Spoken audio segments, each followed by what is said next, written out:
bem-vindos a mais um Resoluta Podcast. Eu sou a Pamela Rezende e hoje a gente vai falar de autismo. Dia 2 de abril é o dia da conscientização e eu trouxe duas especialistas queridas. Bem-vinda, doutora Ana Carolina. Obrigada, é um prazer estar aqui com você. Prazer todo meu. Bem-vinda, Rose. Obrigada, Pamela, mais uma vez pelo convite. Eu que agradeço. Gente, juntar essas duas aqui não foi fácil. A agenda delas é uma loucura, mas que bom que deu certo. Doutora Ana Carolina, se apresenta, por favor. Fala um pouquinho de você antes da gente começar a falar do tema. Então, meu nome é Ana Carolina Lopes, eu sou médica, neurologista infantil. Eu fiz a minha formação em medicina aqui na Universidade Evangélica de Goiás e, posteriormente, pediatria no Hospital e Maternidade Dona Iris, em Goiânia, e depois neurologia infantil no Hospital da Criança de Brasília. Eu estou de volta a Anápolis já tem 3 anos e tenho desenvolvido meu trabalho dentro da neurologia infantil, com muito amor. É uma área que me desperta um grande interesse e tento fazer de uma forma muito dedicada, né? Eu sou apaixonada pelo que eu faço e, atualmente, o meu público-alvo, né, a grande maioria dos pacientes são autistas. Por que você escolheu medicina? Então, medicina não era um sonho de infância, diferente de muitas pessoas que, quando eram crianças, pensavam, eu quero ser médico. Isso nunca ocorreu para mim. Ela veio para mim como um desafio. Então, com 16, 17 anos, eu não sabia o que eu faria. E eu pensei, eu vou prestar o vestibular que é mais concorrido, porque se eu passar em medicina, eu passo em qualquer outra área. E aí acabei entrando na faculdade e me identificando muito, gostei muito do que eu vi e, graças a Deus, deu tudo certo. Mas não era um sonho de infância, só que depois que eu entrei na faculdade, eu percebi que ali era o meu lugar. Então, acabei concluindo a faculdade e depois buscando pela minha área de interesse, que era a pediatria, desde sempre. Desde os primeiros períodos da faculdade, eu me interessei por pediatria. E dentro da pediatria, eu optei pela neurologia infantil, porque eu já, via, né, o trabalho que meu pai desenvolvia na APAE, aquelas crianças que mais precisavam, e eu achei aquilo fantástico e eu quis dar seguimento a isso. Que bom. Na verdade, eu acho que você seguiu esse rumo aí na vida de tantas mães orando, pedindo por você, né? Eu atendo cliente no escritório todos os dias, de verdade. Todos os dias, as pessoas falando para mim, Pamela, eu não sei o que seria da minha vida sem ela. Ela é maravilhosa, um atendimento humanizado. Mas assim, o que você falou, você cresceu com seu pai na PAI, vendo aquelas mães, aquelas crianças, e como você tem esse dom, então, que bom. Ficamos muito felizes de ter dado certo. Isso, eu também fico muito feliz, estou muito grata pelo caminho que eu tenho seguido e fico muito satisfeita de poder ajudar, mesmo que pouco, essas famílias e essas crianças. Posso te falar de verdade? Não é pouco. Talvez, não sei que ótica que você imagina que seja pouco. É muito, é transformador. O seu atendimento no consultório, ele muda a realidade daquela família. O seu acolhimento para entender aquela mãe, aquele pai, aquele filho, isso muda a realidade da família, de verdade. Parabéns e obrigada. Eu que agradeço, obrigada. Rose, você me conta. Então, eu sou neuropsicóloga, fui especialista em psicologia do trânsito, psicopatologia, mas na verdade eu me encontrei mesmo na neuropsicologia.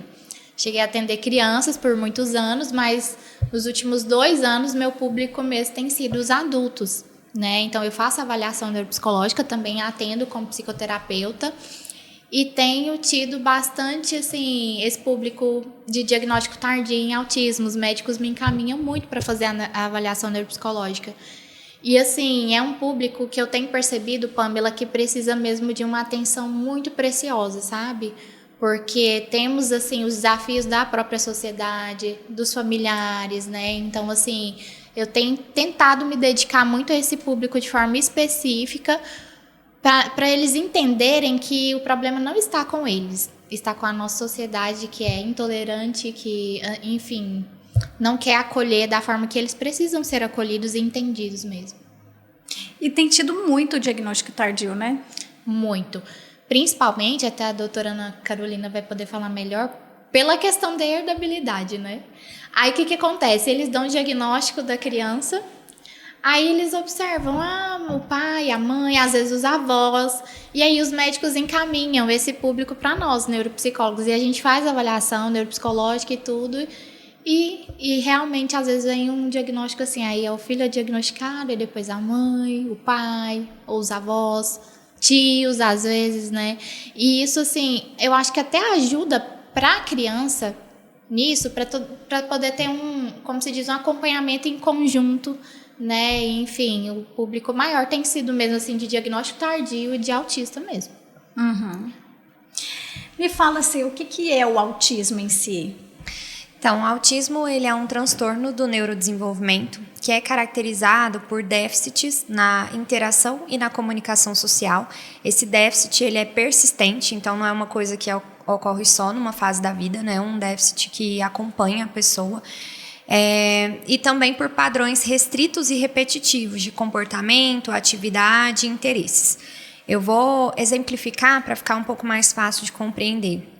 Então, as pessoas autistas, elas podem ter dificuldade de iniciar a interação social, de iniciar um diálogo, de compartilhar os seus interesses, falar sobre o que eles gostam, fazer amizades, manter amizades. O uso do contato ocular, ele também pode ser muito fugaz, então não conseguem se olhar como a gente está se olhando agora.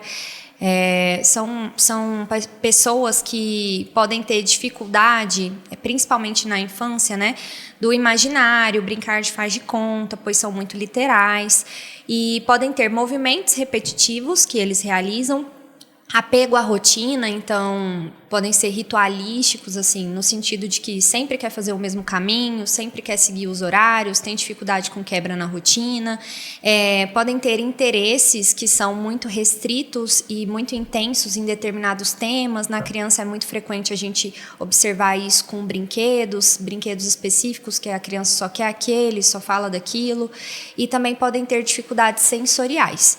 Então, pode ter uma hipo ou uma hiperresponsividade aos estímulos sensoriais. Então, barulho, toque, paladar, olfato, tudo isso pode estar alterado também.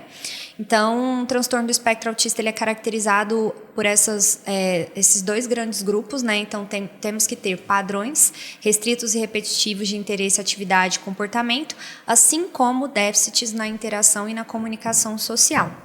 Então, ele é um transtorno mental, a gente não diz que é uma doença, porque para a doença a gente tem cura, né? É um transtorno, um conjunto de características que pode ser manejado, né, através das intervenções terapêuticas, psicologia, terapia ocupacional, fonoaudiologia, tudo isso pode ajudar muito a pessoa a manejar essas características para que ela não venha a sofrer ou ter prejuízos na sua vida, né? O grande objetivo das terapias é que a pessoa seja funcional, com independência e autonomia. Uhum. Qual que é a causa do autismo? É um estudo que avaliou uma quantidade considerável de crianças em 2019. Ele avaliou cerca de 2 milhões de crianças em 5 continentes. Ele observou que em até 97 a 99% dos casos existe uma base genética. Uhum. Dentre esses 97%, 81% são herdados, né, hereditários. Então, que foi herdado um gene ou da mãe ou do pai. E quando a gente explica assim, herdado um gene, não significa que o pai ou a mãe era autista. Às vezes só tinha aquele gene que não tinha se expressado ainda no pai ou na mãe, e na criança a junção, né, acabou se expressando. Então, 81% hereditário e os outros %, né, 16%, 17%, seriam mutações novas que acontecem na criança. E sobraria aí em torno de 1 a 3% que seriam fatores ambientais, como, por exemplo, o uso de alguns medicamentos, o uso de algumas substâncias durante a gestação. Então, na grande maioria dos casos, o autismo é genético, tem uma base genética. Uhum. E antes demorava-se muito a fechar o diagnóstico, né? Sim. Hoje a gente consegue fechar um diagnóstico com quantos anos? Não existe uma idade definida. O que a gente sabe é que a partir de 14 meses, ou seja, 1 ano e 2 meses, já é muito seguro fechar esse diagnóstico se a criança tem todos os critérios. Então, não existe assim, preciso que essa criança tenha 3 anos, 5 anos. Já ouvi pacientes que chegam no consultório, ninguém fechou porque disse que precisava esperar os 7 anos. Isso não existe. Então, eu tenho crianças extremamente novas, né? Assim, 1 ano e pouquinho, que a gente já consegue dar esse diagnóstico com segurança. Então, os estudos mostram que a partir de 14 meses seria uma idade mais certeira. Mas existem profissionais que conseguem diagnosticar isso até antes dos 14 meses, quando a criança tem muitas características. O que vai depender, essas características são muito sutis e, por isso, geralmente, quando sutis, vai demorar mais que esse diagnóstico venha, ou se são características muito contundentes, né, que você observa e tem todos os critérios. Então, nesse caso, quando esses prejuízos são mais graves, a gente consegue fazer um diagnóstico mais precoce. Uhum. Um bebê, por exemplo, de 14 meses é um bebê ainda, né? É um bebê. O que eu preciso observar nessa criança, nesse bebê, ligar a anteninha ali? O que eu preciso olhar e falar, opa, preciso procurar a doutora Ana Carolina? O uso do contato, né, visual, a criança geralmente não olha nos olhos, ou se olha de maneira rápida. Ele não tem interesse de mostrar para os pais um brinquedinho que ele gostou, ou de ir nos pais para brincar com aquele brinquedo. Ele pode não apontar o que ele quer e usar os pais como instrumento. Então, ao invés de apontar, pega a mão da mãe e do pai e leva onde ele quer, como se fosse extensão do próprio corpo, que a gente chama de uso instrumental. Pode ser crianças que fazem movimentos repetitivos, por exemplo, ficar girando em torno de si mesmo ou balançando os braços quando está muito eufórico, feliz. Pode ser criança que fica correndo de um lado para o outro sem um objetivo ou fazendo movimentos repetitivos com as mãos próximo aos olhos. Crianças que têm um foco muito bem definido em alguma coisa. E isso varia muito. Eu tenho crianças que gostam de pedras e todo lugar que vai coleciona pedra, sai levando as pedrinhas para casa, pedaços de pau, umas coisas que não tem muita serventia ou utilidade. E tenho crianças que gostam muito de um tema específico, por exemplo, dinossauro, é o clássico, assim. Sabe tudo, absolutamente tudo sobre dinossauro numa idade muito precoce e muito intensa, né? Eu estou colocando aqui dinossauro, mas tem vários outros temas, por exemplo, letras, números, sistema solar, animais. Então, são temas diversos, né, mas que seja muito aprofundado ou muito intenso e que a criança só fale daquilo. Atração por objetos luminosos ou que fazem determinado tipo de barulho ou que sejam giratórios. Criança que gosta muito de ficar apagando e ligando as luzes, abrindo e fechando gavetas, se escondendo em cantinhos pequenos. Existem uma infinidade de sinais de alerta. Criança que não consegue demonstrar, por exemplo, afeto, né? Não abraça, não beija, recusa abraço, beijo, vai dar um banho, é um show, assim, não consegue, a água caindo na cabeça dá muita agonia. Cortar um cabelo é super difícil, às vezes trocar uma roupa, trocar a fralda, escovar um dente, tudo se torna muito pesado na rotina.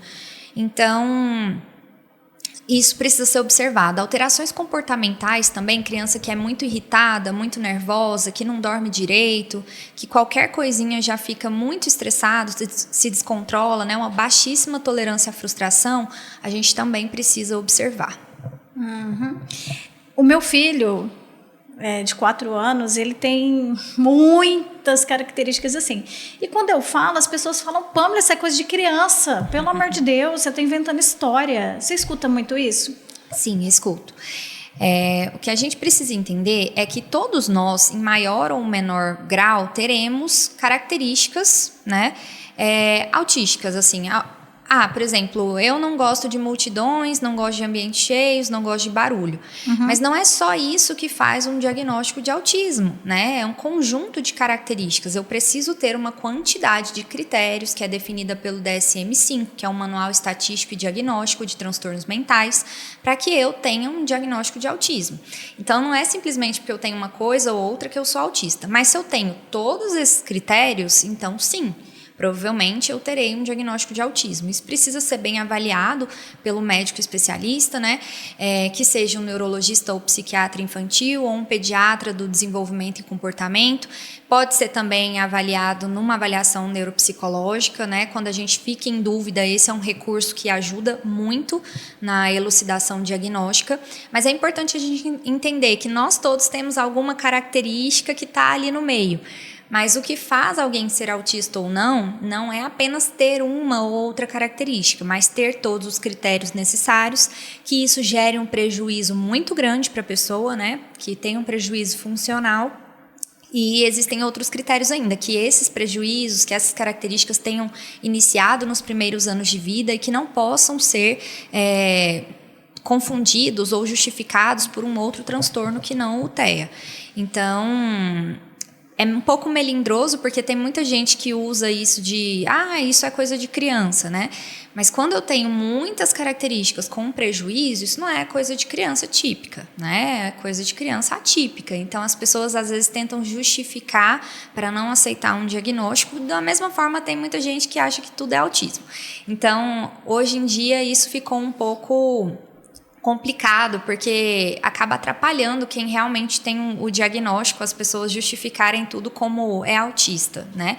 De fato, a gente teve um aumento muito grande no diagnóstico, nós temos conseguido diagnosticar de forma mais precoce, nós entendemos melhor os critérios diagnósticos e conseguimos fazer o diagnóstico e encaminhar essas crianças para intervenção terapêutica precoce.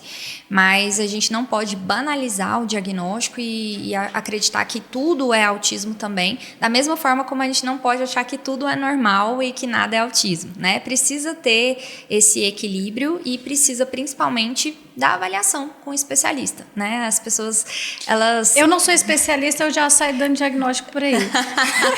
Eu olho e falo, opa, peraí, você tem TDAH. Eu falo pro meu filho, eu falo, Breno, você tem TDAH? Eu tenho 2 filhos, né? Então, Breno, você tem TDAH. E o Isaac, eu falo, gente, olha ali, por exemplo, eu morava num apartamento, eu tive que mudar, porque ele corria tanto de um lado para o outro, que o vizinho me ligava, falava, Pamela, meu filho está tentando dormir. Eu falo, gente, mas é 5 horas da tarde. Ele, não, mas está incomodando. Eu tive que mudar, porque ele não parava. Sim, é bom quando a gente tem uma suspeita procurar para ter certeza se faz sentido ou se não faz, né? E poder dar prosseguimento às intervenções que precisam ser feitas. E quando a pessoa não tem dificuldade de olhar no olho, de conversar? Quando não tem? E ainda assim, o diagnóstico foi feito. Então, é porque dentro dos déficits na interação e comunicação social existem várias características, né? Então, não necessariamente o autista vai ser aquele que foge o olhar ou que não conversa. Existem muitos autistas sociáveis e vários deles já aprenderam mecanismos para camuflar esses sinais. O autista, principalmente no nível 1 de suporte, que é mais funcional, ele percebe que é diferente das outras pessoas. E ele começa a criar estratégias para pertencer, para se adequar ao ambiente, para não ficar... não passar por esquisito, estranho, né? Então ele começa a observar o que ele precisa fazer ali, tanto na linguagem como na linguagem corporal também, para ele pertencer mesmo, se adequar, ser aceito, né? Isso acontece principalmente com mulheres, a camuflagem social. Então, nem sempre o autista vai ter essa dificuldade de olhar nos olhos ou de conversar. E às vezes ele até tem a dificuldade, mas ele, a duras penas, transpõe isso para poder conseguir ser aceito e se adequar ao ambiente. Então, às vezes ele está ali sofrendo para te olhar no olho, mas ele faz porque ele sabe que aquilo é o ideal para ser aceito. Então, não são condições que são obrigatórias, porque existem muitos outros critérios dentro do déficit da interação e comunicação social, mas são condições frequentes que a gente vê dentro do TEA. E a terapia, o acompanhamento ajuda mesmo, de fato? Sim, ajuda, Pamela. E principalmente, assim, como meu público-alvo hoje são os adultos, a doutora falou sobre a questão das mulheres. Elas desenvolvem mesmo mecanismos para compensar essa parte desse déficit de interação social.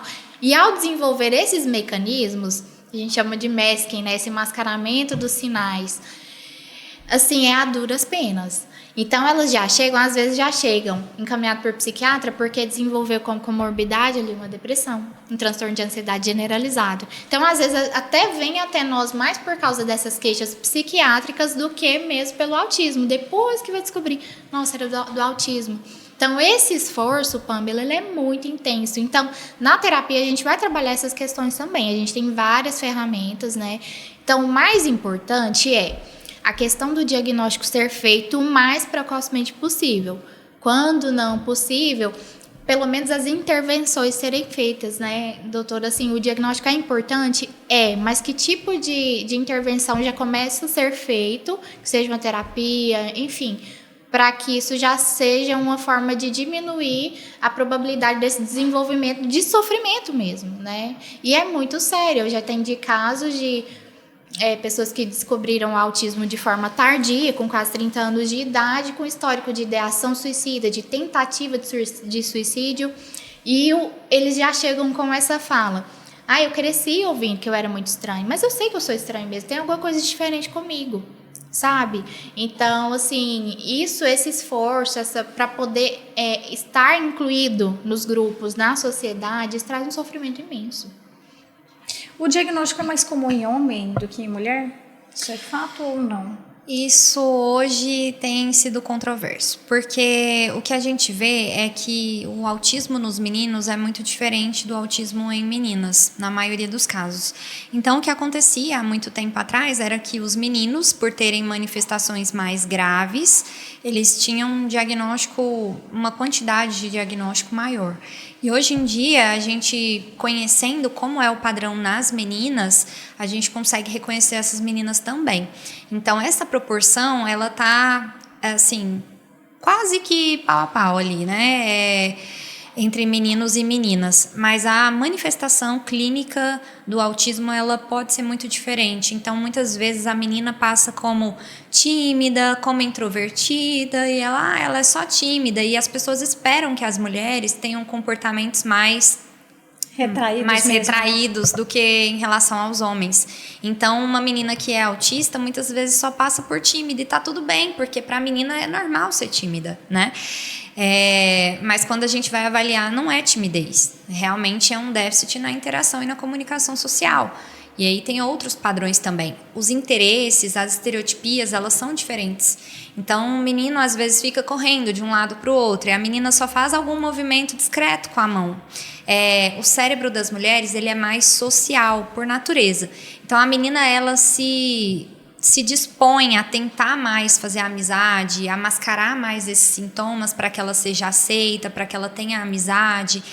E os interesses também são muito diversos, né? Os meninos, tem um hiperfoco em carrinho, em dinossauro. Das meninas, às vezes, vai ser que ela gosta de uma determinada banda ou que ela gosta de livros. E aí, o hiperfoco em livros, gostar de livros, que lindo, né? Então, acaba passando como se fosse algo normal. E nem sempre é.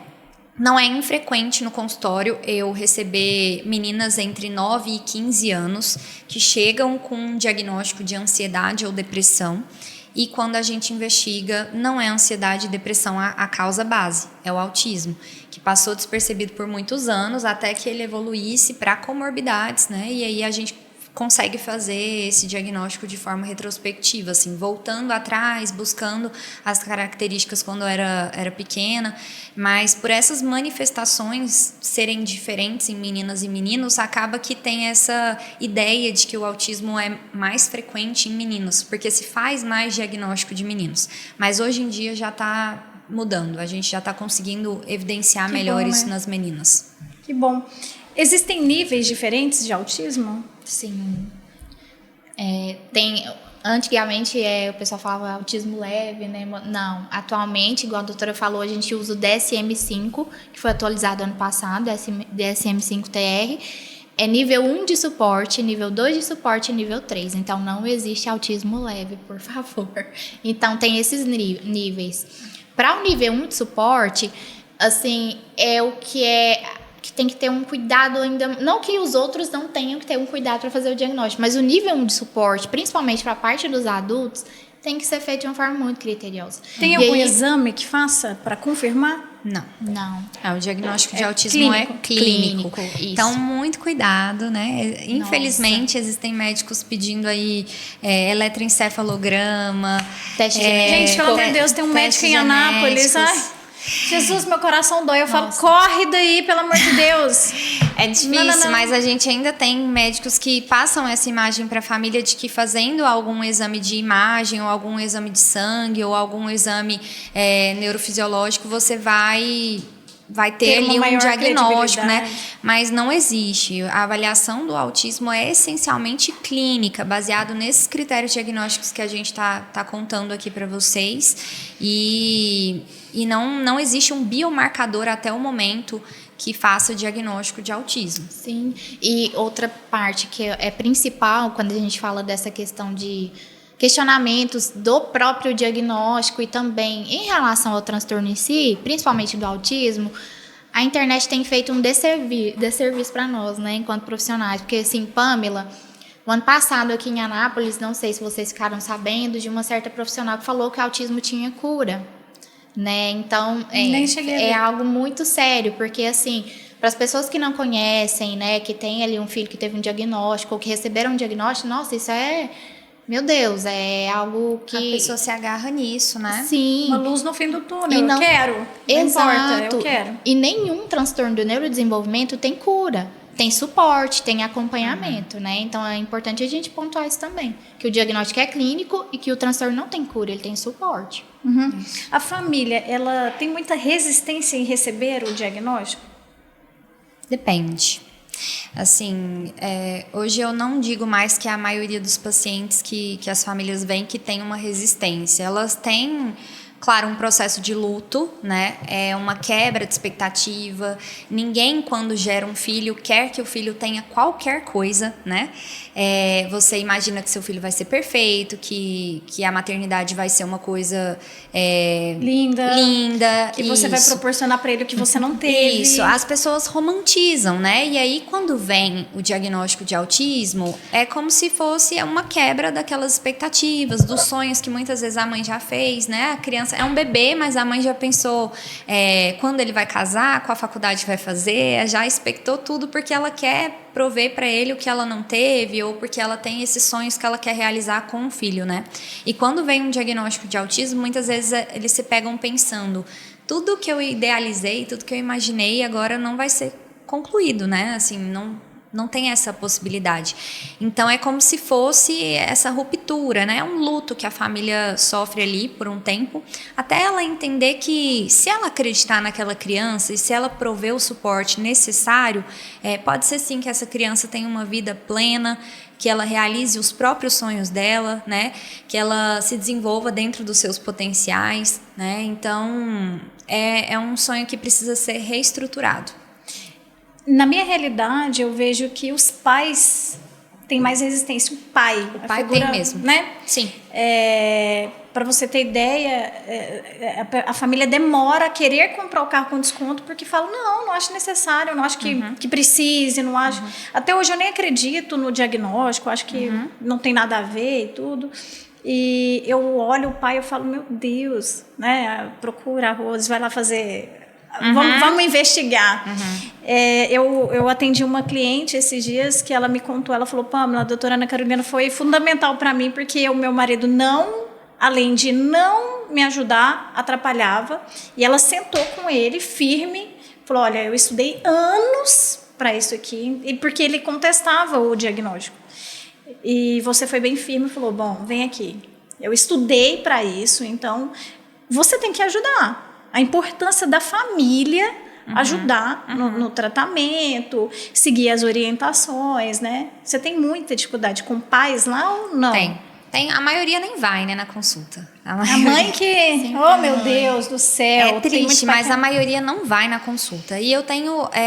chega a níveis muito preocupantes da mãe dizer, o meu marido disse que não ia me ajudar financeiramente para eu pagar essa consulta.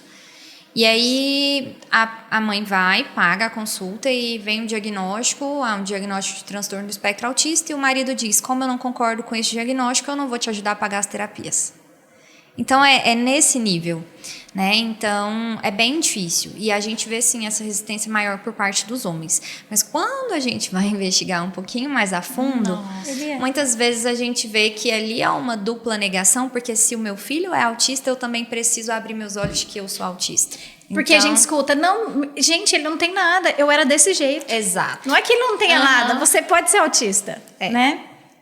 Existe Mas essa diferença. vem bastante no consultório nesse sentido, sim. Geralmente a resistência é maior por parte do homem e muitas vezes quando a gente vai investigar tem também alguma coisa ali, né? Assim, é difícil porque nem sempre o homem comparece, mas às vezes só pelo que a mãe conta das características, meu marido é muito metódico, não tem amigos, não gosta de sair de casa, quando chega uma visita em casa ele vai para o quarto, ele faz sempre o mesmo caminho para ir para o trabalho, se algum acidente acontecer ele volta para casa porque ele não consegue fazer outro caminho, então é uma rigidez comportamental muito grande, rituais, né? Uma dificuldade na interação social e também em fazer amizades, manter amizades.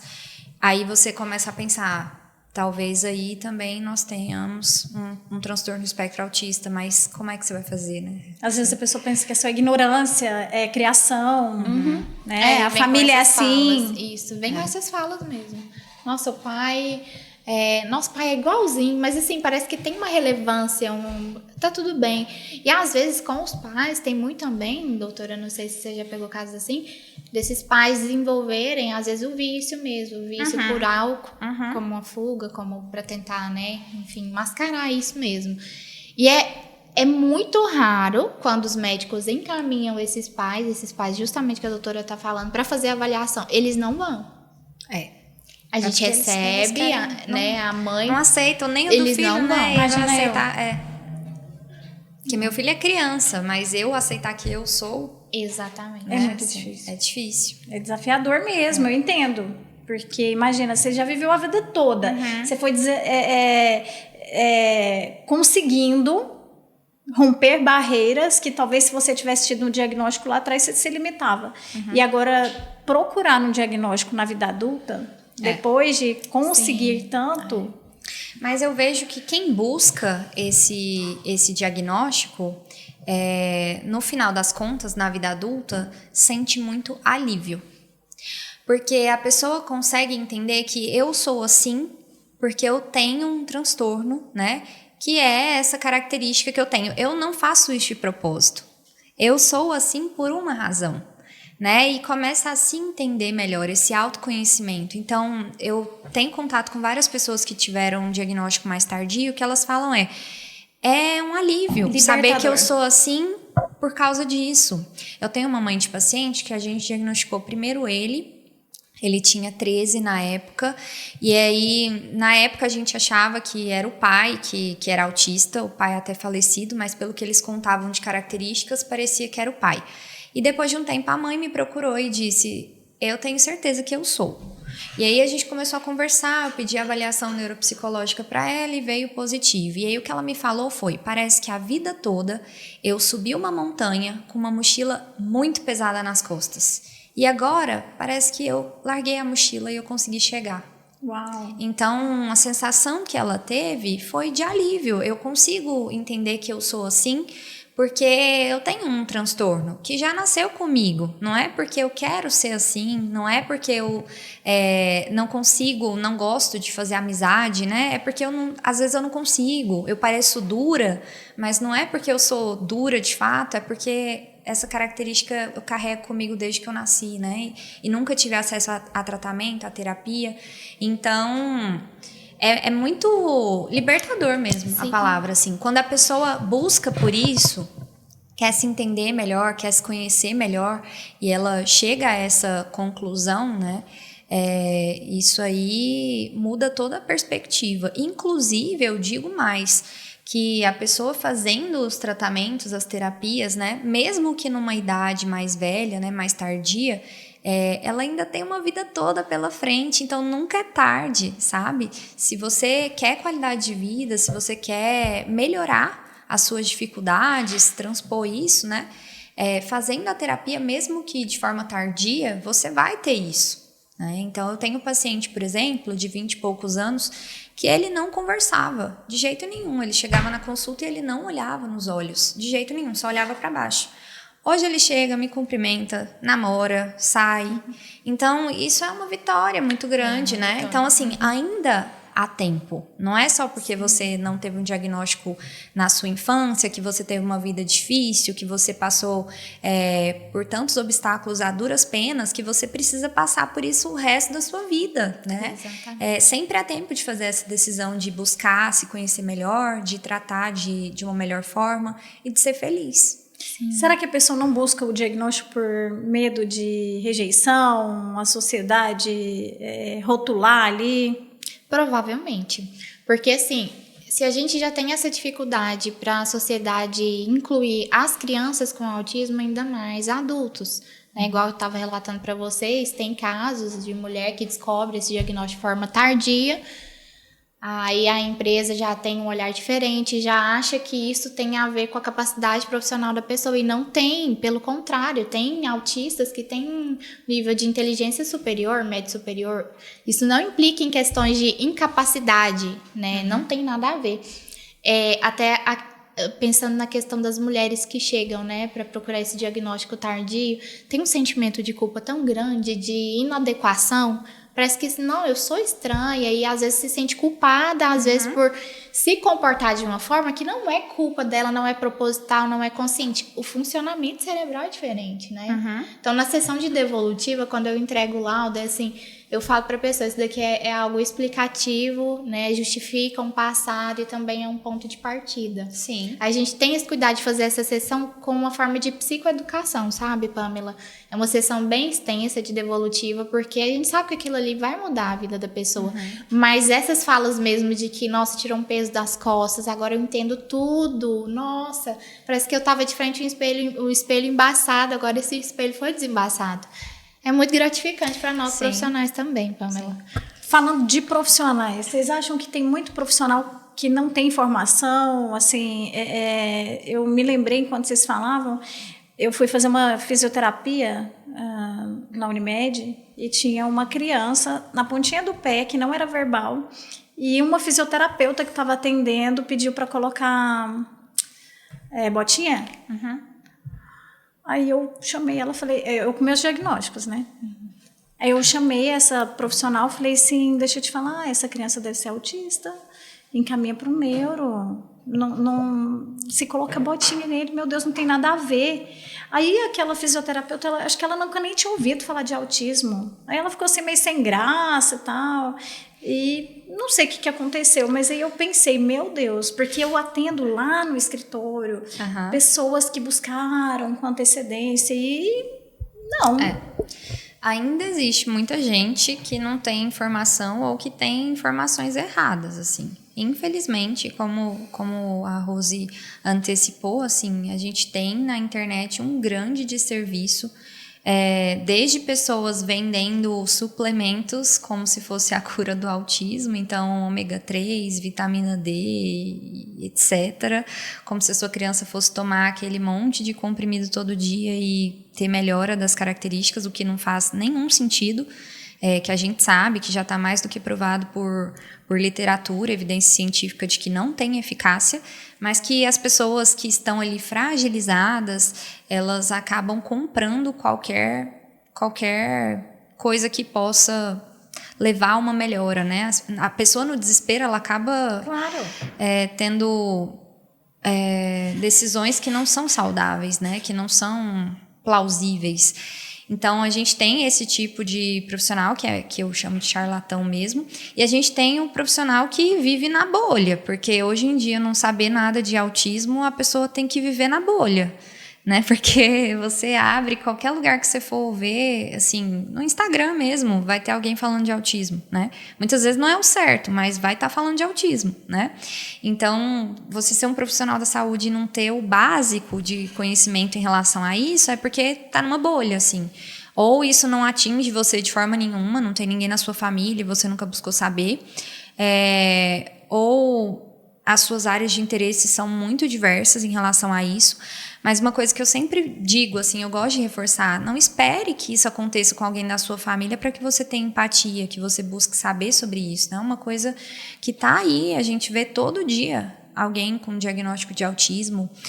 Os dados mais recentes falam em 1 para 36, 1 para 30 pessoas, e cada vez mais a gente vai ver que essa prevalência vai aumentar, né? Então, assim, saber o mínimo, né? Para você não deixar passar uma coisa que é tão importante, deixar passar uma criança que poderia ter uma intervenção precoce, mas que passou por você, andava na ponta dos pés, não falava e não foi feito nada. Assim, você tá atrapalhando a vida da pessoa. Exatamente. Porque se a mãe está ali buscando algo, não, e ela está fazendo um tratamento com o ortopedista.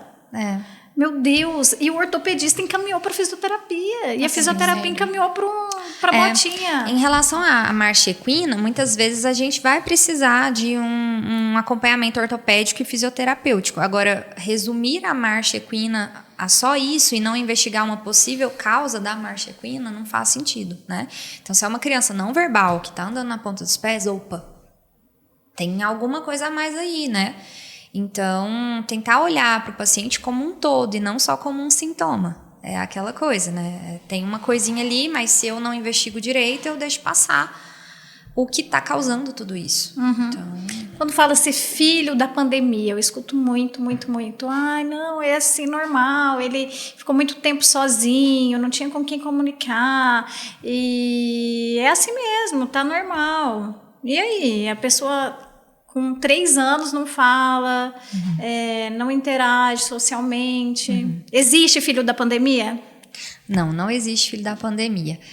O que existe é que a pandemia foi um período muito difícil e nada favorável para o desenvolvimento das crianças. A maioria delas teve privação social, ficou em isolamento em casa, não teve escola presencial, teve falta de estímulo pelos pais mesmo, teve excesso de tela, né? E tudo isso colabora para que o desenvolvimento fique prejudicado, tá? Mas não dá para justificar certos atrasos, regressões e algumas características que são muito específicas do autismo na conta da pandemia. Então, sim, existem crianças que ficaram com um determinado atraso por conta de falta de estímulo, excesso de tela, privação social, entre outros fatores. Mas o que a gente precisa esclarecer é que atraso nenhum é normal. Então, mesmo que durante o período da pandemia essa criança que não foi estimulada tenha ficado com algum atraso, esse atraso precisa ser investigado, né? Então, tem muita gente que coloca na conta da pandemia e quando a gente vai ver, sempre foi o autismo. Foi uma coincidência. Porque a pandemia fez meu filho regredir. Ele falava um monte de coisa e depois ele regrediu. Gente, isso não existe. Né? Regressão nunca é normal, nunca. Então, não foi a pandemia que fez isso. Então, todo atraso ele precisa ser investigado com urgência pelo especialista. Não dá para usar esse termo para justificar tudo. As pessoas usam até como uma forma de aliviar um pouco, né? Isso não é nada, mas faz parte também daquela negação que a gente está falando aqui, né? As pessoas vão falando, acham que é isso, e quando vê... Acontece de chegar no consultório, como já chegou no meu, uma criança de 5 anos que não falava nada. 5 anos. A mãe, o pessoal da minha família disse que um dia ele ia falar. Tá, mas e agora? E se não falar? Né? Porque com 5 anos já é um pouco mais difícil de adquirir todos os pré-requisitos para a fala, né? Pode ser que fale, mas e se não falar? Né? Assim, são 5 anos que foram perdidos de intervenções que poderiam estar sendo feitas. Então... Ou seja, com 2 anos de idade, a criança tem que estar formando frase, né? Sim. Se a criança ela fala de uma maneira que você não entende, procure imediatamente uma fono, não é? Que a partir dali ela vai fazer uma avaliação. Pode ser que seja só um atraso, né? Pode ser que seja só falta de estímulo, né? Excesso de tela, pode. Mas, diante de qualquer atraso, precisa de avaliação. Esse excesso de tela aí, por exemplo, eu vejo assim, você vai num restaurante, sei lá, qualquer lugar que você vai, tá ali, um iPad. Eu acho que é a maneira que a mãe tem um pouco de alívio, um pouquinho, você como, né, que acompanha, agora você tá com os maiores, mas o que dizer disso? Dessas crianças o tempo todo almoçando ali com a tela, o tempo todo. Primeiro ponto, eu acho que também não é negar de que hoje isso vai fazer parte da vida das nossas crianças, né? É uma realidade diferente da nossa. Então, assim, qual que é o equilíbrio? Buscar entender que, assim, nem tudo pode ser usado também como um subterfúgio, sabe? Uma fuga mesmo. E Como é que é isso? Eu acho que para a família, eu acho que cada família tem que ser assim, tem que ter essa conversa para tentar entender o porquê desse uso excessivo da tela. Eu acho que cada família constrói isso e vai ter uma justificativa e buscar esse equilíbrio junto com a família, entende? Porque às vezes, teve um almoço ali, foram no restaurante, e naquele momento, daquele dia, foi só aquele momento ali que a gente já olha e pensa, nossa, é uma criança que fica o dia todo no tablet, no celular. Eu acho que é ter esse olhar mesmo para a questão da família. Como que a família vê isso? Pensa isso de uma forma ponderada? Tem os horários, né, para essa criança ter esse uso de telas ou não? É uma criança que usa isso de forma ilimitada, né? É muito sério isso, né? Porque realmente, se você der uma tela para criança, pode esquecer. Você Então, pode fazer o que você quiser, que ele não vai te incomodar. E tem que ver isso realmente da parte ali dos responsáveis. Como que eles veem essa questão do uso de telas mesmo? Se eles têm também... Porque tem para algumas famílias que é tudo bem, porque os pais fazem uso 24 horas por dia praticamente das telas, e como que a criança vê isso? Agora não, se tem pais que têm um horário, que estipulam esse horário, né? Então tem que olhar de forma bem criteriosa para cada família mesmo, como que eles enxergam Existe para cada faixa etária um tempo determinado, um tempo máximo, né? Então até 6 anos de idade, o ideal é no máximo 1 hora por dia. Entre 6 anos e 10 anos vai ser 2 horas. E acima de 10 anos, 3 horas. Isso é o máximo. Isso eu estou somando tudo. TV, celular, tablet, computador. Eu sempre oriento as famílias que, às vezes, a TV ela é menos prejudicial, no sentido de que a criança, para assistir a TV, ela precisa ficar ali sentada. Então, quando a criança se entedia muito fácil, ela provavelmente não vai ficar tanto tempo igual no celular ou tablet que ela leva para todo lugar com ela, né? Então, dentro dos recursos eletrônicos que a gente tem hoje, eu ainda acho que a TV... e aí, assim, claro, colocando uma programação que seja infantil, adequada para a idade, né? É menos prejudicial, por exemplo, do que o celular e o tablet, que muitas vezes você não vê o que seu filho está utilizando ali. Ele clica num vídeo do YouTube e quando você vai ver, já está numa coisa que não tem nada de infantil, né? E outra coisa que é importante a gente falar é que menores de 2 anos, o ideal é zero tela, zero exposição à tela. Eu sei que pode parecer utópico, né, a gente falar que 0 tela antes dos 2 anos, mas se as pessoas soubessem de todos os malefícios que a tela pode causar no cérebro de uma criança, né, elas pensariam 2 vezes antes de utilizar a tela como babá. Infelizmente, a gente precisa entender que ter filhos custa caro. Custa caro no sentido não só do dinheiro, mas custa caro no sentido do tempo, da atenção, né? Ah, mas não tem outra opção. Tem, porque antigamente a gente tinha outras opções. Por que hoje a gente coloca tudo na conta da tela, né? Então, sim, eu não estou dizendo aqui que a tela não pode ser usada, mas ela precisa ser usada com muita parcimônia, entendendo quais são esses prejuízos. O excesso de tela libera muita dopamina no cérebro da criança. A dopamina é um neurotransmissor que está relacionado à sensação de prazer, e quanto mais você tem, mais você quer. Então, quanto mais tempo na tela, mais a criança quer ficar na tela. E o mecanismo de vício, ele é comparado com o uso de drogas, álcool e etc. Então, não dá pra gente também passar o pano pra tela, sabe? É um equilíbrio que precisa ter, assim, estabelecer muito bem a rotina dessa criança para que ela tenha o tempo de tela dela no dia, mas de uma forma saudável. Porque, infelizmente, chega no consultório paciente de 1, 2 anos de idade que ficam 8 horas de tela no dia. Oi? 8 horas. Então, 8 horas. Se a criança dorme 8 horas pela noite e fica 8 horas pelo dia, ela fica praticamente o dia todo na tela. Como que você quer que essa criança se desenvolva se ela não tem contato humano, ela só fica ali alienada, né? É problema de visão que ela vai ter, é problemas sociais que ela vai ter, problema de postura, sedentarismo, obesidade, várias outras coisas. Então, é muito grave o que a gente tem vivido, assim, de colocar na tela a obrigação, que na verdade é nossa, de estar presente para os filhos, né? De educar essas crianças. Não dá para terceirizar isso. Isso é muito sério. Isso é muito sério. Pamela, eu estava lendo esses dias uma reportagem lá da Inglaterra. Eles discutindo como que no mundo a gente está vendo a infância. Assim, de modo bem geral mesmo. O que a gente está fazendo com as nossas crianças, sabe? Não só pela questão de questionar o uso de telas. Não, mas assim, sobre a infância mesmo. Aí tem restaurantes lá na Europa que é proibido a entrada de criança. Então, assim, como que a gente está vendo a infância mesmo? Como que é isso? Isso porque a gente está falando de questões de crianças típicas, imagina para as atípicas. Então, assim, eu acho que a gente tem que ir mais a fundo ainda nesses questionamentos. Como que a gente tem visto as nossas crianças? Né? O que elas precisam desses adultos? Né? Sei lá, optar, enfim, uma gravidez que vem mesmo de forma não planejada, enfim. Veio a criança, tá? Como que esses adultos vão se posicionar frente à criação das crianças?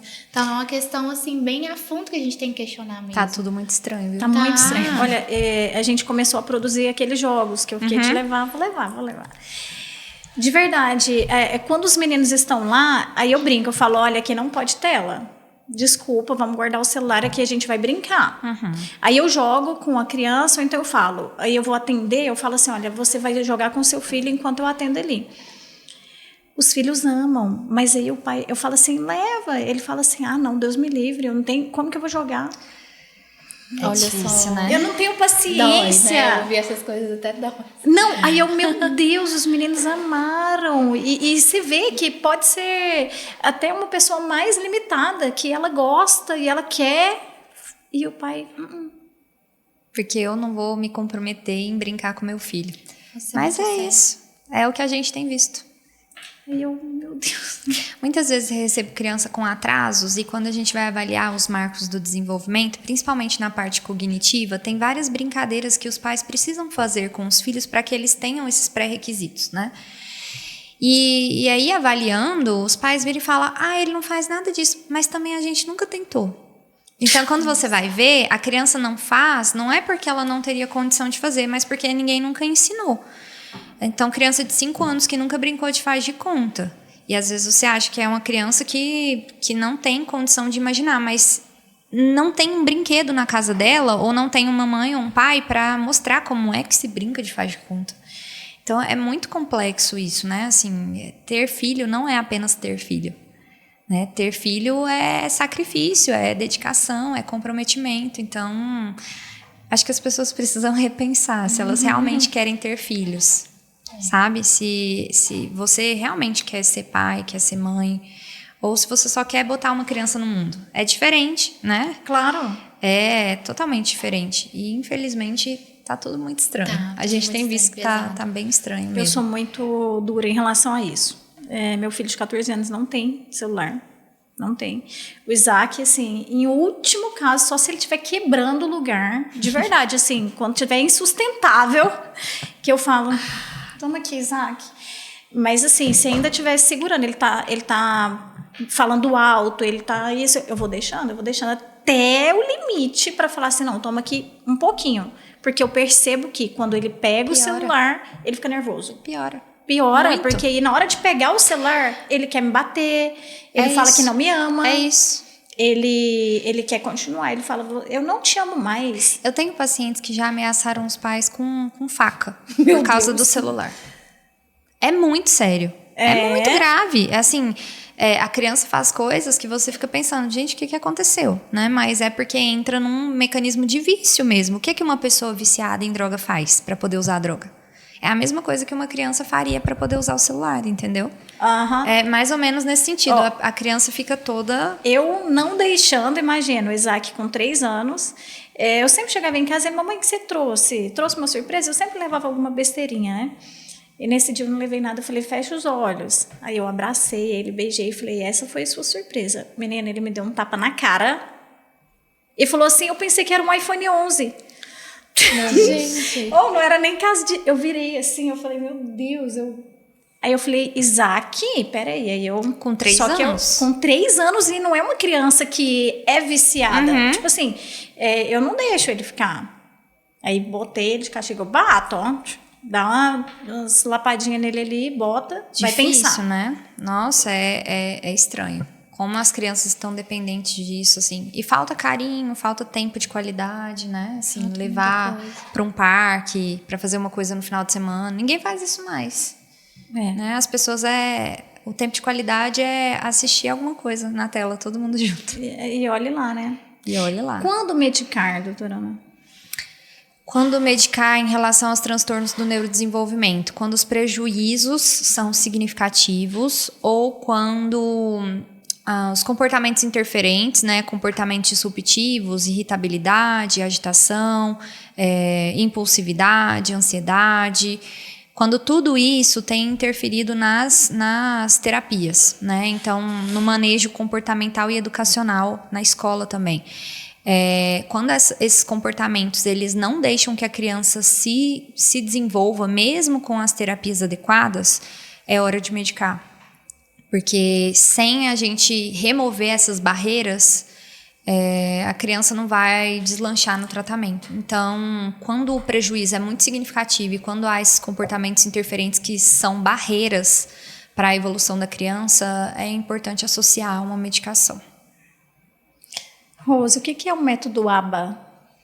Então, eu não trabalho com o método ABA, mas assim, é o mais indicado atualmente para as terapias com autistas. Vocês utilizam lá, assim, na... Sim.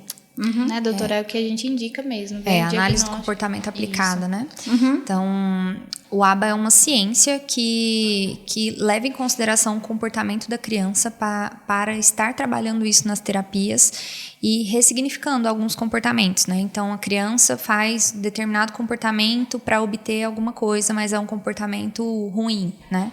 Então, uma agressividade, uma coisa que ela faz dessa forma.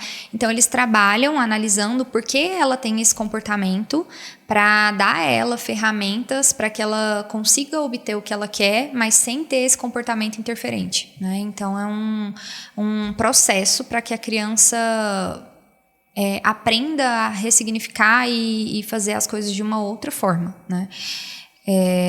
Atualmente é o que mais tem evidência científica para o autismo, e não só para autismo, como para outros transtornos do neurodesenvolvimento também. Então, existe o ABA mesmo, e existe um ABA mais naturalístico, que é o Denver, que também é trabalhado com algumas crianças. Então, é o que a gente tem de maior evidência científica, né? E ele pode ser aplicado dentre todas as intervenções terapêuticas. Então, na fono, na psicologia, na terapia ocupacional, na psicomotricidade, entre todos os outros também. E é importante a família investigar quando for levar essa criança numa clínica ou num profissional que, né, divulgue que é do método ABA. Eu sei que é até complicado, né, para a família pesquisar isso. Mas aqui em Anápolis mesmo, tem muitos que divulgam, que trabalham com esse método e, de fato, né, quando você vai ver, não são. E é uma especialização. Tem um curso para isso, né? Então, é bom investigar. Dentre esses anos aí de atendimento, de acompanhamento a famílias, lembra de um caso que fez parte da sua vida, que fez que você olha e fala, não acredito que a gente conseguiu chegar nesse nível, um caso que vocês conseguiram... Eu tenho 2 casos recentes de crianças que se eu não estou muito enganada, uma com 3 anos de idade e outra com 4 anos de idade. Então, conforme a gente já sabe, né, os transtornos do neurodesenvolvimento, a gente não fala em cura porque não são doença, né? Mas estudos de 10, 15 anos atrás já falam sobre prognósticos ótimos, evoluções muito boas dentro de uma intervenção precoce, família engajada, terapeutas que sabem o que estão fazendo, né? Então, diagnóstico e intervenção precoce. Esses 2 casos de pacientes recentes que foram no consultório recentemente, são casos em que tiveram diagnóstico antes de 2 anos de idade, que é considerado um diagnóstico precoce, iniciaram terapias de forma intensiva, então fazem cerca de 10, 15 horas semanais de terapia ABA, e são crianças que evoluíram tanto a ponto de hoje não terem mais critérios diagnósticos. Então, a gente não fala que teve uma cura, mas a gente já fala em que, dentro do que a gente avalia do que era necessário para fazer um diagnóstico, eles não têm mais critérios. Então, é como se tivesse saído do espectro, né? A gente não gosta de usar esse termo, né? Sair do espectro, mas são resultados excelentes. Então, são crianças que hoje Não tem como a gente dizer que é autista, porque realmente não tem critério, mas quase que nada, né? Assim, não tem a quantidade, que seriam 3 critérios A, 4 critérios B e os critérios C, D e E. Criança que tem, assim, um critério, né? Um critério, se a gente for olhar aqui, todo mundo tem. Então, assim, crianças que evoluíram de forma fantástica. E aí, quando você vai dar uma notícia dessa para a família... assim, a pessoa fica em êxtase, né, e chora, e a mãe de uma delas me falou assim, como valeu a pena ter lutado contra tudo e contra todos que falavam que o meu filho não era autista, né, e correr atrás dessa intervenção precoce para ele, trazer ele, é difícil, tem que sair do serviço, muitas horas, né, uma jornada tripla e assim, né? E ver esse resultado, de que a criança chega no meu consultório, me dá oi, me chama pelo nome, vem, me abraça, me beija, sendo que antes nem olhava nos olhos, né? Então, a criança que brinca de forma totalmente funcional, brinca de forma simbólica, faz amizade na escola, né? E, assim, é claro que não é a maioria dos casos, porque a maioria dos casos não são realizados diagnóstico e intervenção precoce. A gente ainda tem muita criança aí bem mais velha que não tem diagnóstico. Mas crianças com cognitivo preservado, sem deficiência intelectual, que têm esse diagnóstico e intervenção precoce, elas conseguem, com esse suporte, com esse apoio, com essas terapias todas, com uma família engajada, dedicada, que entende que aquela criança ideal, precisa, né? Vencer. E eu sempre falo para as mães isso. Acredite que o seu filho é capaz. Você tem que ser a primeira a acreditar que ele vai vencer, porque vai. Cada um tem o seu tempo de vencer, né? E vencer, a gente pode vencer de várias formas também. Mas a gente precisa acreditar que essas crianças são capazes, de que elas vão progredir, que elas vão evoluir e ser felizes, principalmente. Porque são, né? Sim. São. Como são? E você? Quem você, assim, fez parte da sua vida que você falou, uau? Teve um caso, eu não posso dar muitos detalhes, né? Por causa do sigilo, mas assim... Foi encaminhado por psiquiatra, porque a suspeita era de transtorno do desenvolvimento intelectual. Antigamente era deficiência intelectual. Aí fui fazer a avaliação desse paciente e tudo. Aí, quando é suspeita de algum transtorno do neurodesenvolvimento, a gente vai investigar a infância, né? Então, eu marquei, os pais moravam fora, marquei uma videochamada com os pais. E o pai começou a me falar, assim, coisas completamente opostas ao que seria um TDI, né? Deficiência intelectual. Era uma criança autodidata, que aprendia super rápido, só nota 10 na escola e tal. E aí, quando eu recebi esse rapaz, eu percebi algumas coisas, assim, quase que do autismo mesmo. A questão de desviar o olhar e tudo. Enfim, no final do diagnóstico... O final do diagnóstico foi superdotação e altas habilidades. Claro que, e não é um diagnóstico, né, doutora? Uhum. Mas ele tinha superdotação e altas habilidades e nível de suporte em autismo. Então, foi uma virada. E aí, depois a gente foi investigar, ele falava 5 línguas. Nossa. Como que é deficiente intelectual, Como? Né? Assim. Porque, por causa do autismo, ele estava com, assim, questões sociais muito... Ele falava pouco, estava interagindo pouquíssimo, então, nossa, o psiquiatra é deficiência intelectual, ainda bem que encaminhou para avaliação. E era o oposto. Então, assim, a gente vê essas viradas, assim, depois vê o paciente tão grato, a família. O pai era escritor, assim, então o pai também tinha, assim, uns sinais, umas características de superdotação e autismo. Então, assim, a gente encara muito, Pamela, como que esses pacientes passam por nós e qual o impacto que a gente vai ter na vida deles. E o tanto que é importante a gente estar sempre atualizado, né? Assim, estudando bastante, porque pra você dar um diagnóstico, você vai mexer com a estrutura da vida da pessoa, da família. Então, assim, esse me marcou muito, porque foi uma virada mesmo, de um DI para uma superdotação, assim, foi incrível, foi um caso que me marcou muito, mas tem vários outros. Quando te procurar? Quando? Então, eu também sou psicoterapeuta de adultos, né? Então, assim, demandas até mesmo de autoconhecimento, né? Para psicoterapia mesmo, mas também sintomas de transtorno de ansiedade, depressão. E também a parte que eu mais atuo, que é de avaliação neuropsicológica. Mas o que a gente indica para a questão de avaliação neuropsicológica? O paciente pode sim vir até nós, ter essa iniciativa, a gente faz o laudo, mas a gente faz os devidos encaminhamentos. Se são diagnósticos, por exemplo, de transtorno do neurodesenvolvimento, a gente vai encaminhar para um neurologista. Se for transtornos de humor, a gente encaminha para psiquiatra.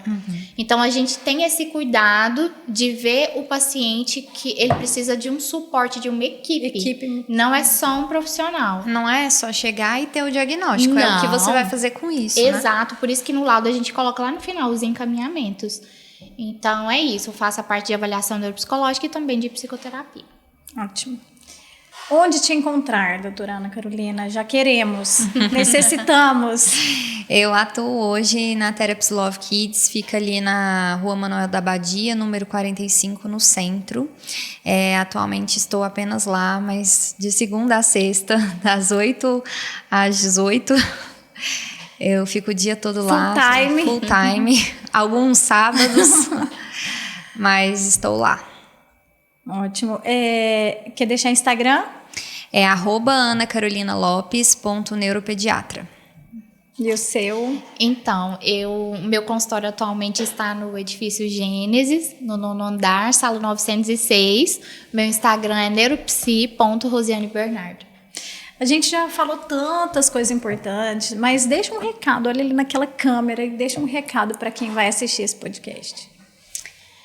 Então, eu acho que o principal ponto, como a gente está falando do mês de conscientização sobre o autismo, é primeiro eu acho que reflexão e questionamento a respeito de como que a gente tem lidado não só com as crianças que têm esse tipo de diagnóstico, mas também os adultos.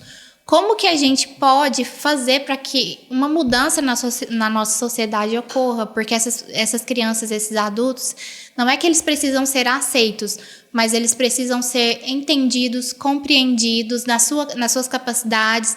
E eu acho que muita coisa a gente pode fazer, às vezes, assim, com questões de empatia, com um olhar humano mesmo para essas pessoas, que elas não são doentes, jamais.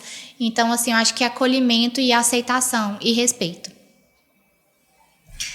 Eu queria deixar o recado de que o transtorno do espectro autista não é um problema, o problema é a falta de informação.